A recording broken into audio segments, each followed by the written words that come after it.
ഇതാണ് Creta ഇലക്ട്രിക്കിന്റെ interior side വരുന്നത്. ഈ ഒരു സ്റ്റിയറിംഗ് വീലിനെ കുറിച്ച് നമ്മൾ പറഞ്ഞു. ഇതൊരു സ്ക്വയർ ടൈപ്പും അല്ല, എന്നാൽ റൗണ്ട് ഷേപ്പും അല്ല.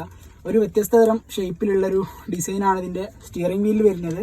പിന്നെ ആ ഒരു എംബ്ലം ഒഴിവാക്കിയിട്ട് എച്ച് കോഡാണ് കൊടുത്തിട്ടുള്ളത്. അതായത് ഹുണ്ടായി എന്ന് വരുന്ന എച്ചിൻ്റെ കോഡാണ് ഇവിടെ നമ്മൾ കാണുന്നത്. ഈ അയോണിക് 5ലും സാന്റഫയിലൊക്കെ കണ്ടിട്ടുള്ള സെയിം ആ ഒരു രീതിയിലാണ് കൊടുത്തിട്ടുള്ളത്.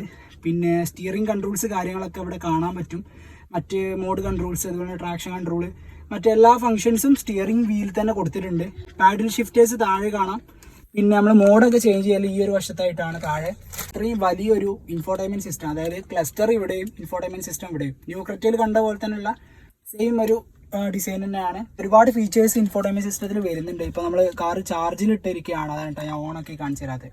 പിന്നെ താഴെയായിട്ട് ക്ലൈമറ്റ് കൺട്രോൾസ് കാര്യങ്ങൾ, AC കാര്യങ്ങൾ കൺട്രോൾ ചെയ്യാനുള്ള ബട്ടൺ കാര്യങ്ങളൊക്കെ ഇവിടെ കാണാൻ പറ്റും. വോളിയം കൺട്രോൾ കാര്യങ്ങളൊക്കെ എല്ലാം ഈ ഒരു രീതിയിൽ ഇവിടെ കൊടുത്തിട്ടുണ്ട്. പിന്നെ ചാർജിങ് യൂണിറ്റ് ഇവിടെ കാണാം. അതായത് ടൈപ്പ് C പോർട്ട്, USB പോർട്ടുകൾ, 12 വോൾട്ട് വരുന്ന 180 വാട്ട് വരുന്ന പോർട്ടുകളും കാര്യങ്ങളൊക്കെ ഇവിടെ ആയിട്ട് കാണാം. പിന്നെ അതുപോലെ തന്നെ വയർലെസ് ചാർജിങ്ങിലുള്ള ഒരു ഭാഗം കാണാം. ഇത് വയർലെസ് ചാർജിങ് സപ്പോർട്ട് ആണോ എന്ന് അറിയില്ല, ചെക്ക് ചെയ്തിട്ടില്ല.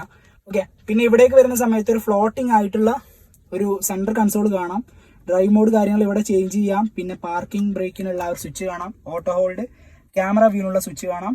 പിന്നെ ഈ സീറ്റുകളൊക്കെ വെന്റിലേറ്റ് ചെയ്യുന്നതിനുള്ള സ്വിച്ച് ഇവിടെയാണ് കൊടുത്തിട്ടുള്ളത്.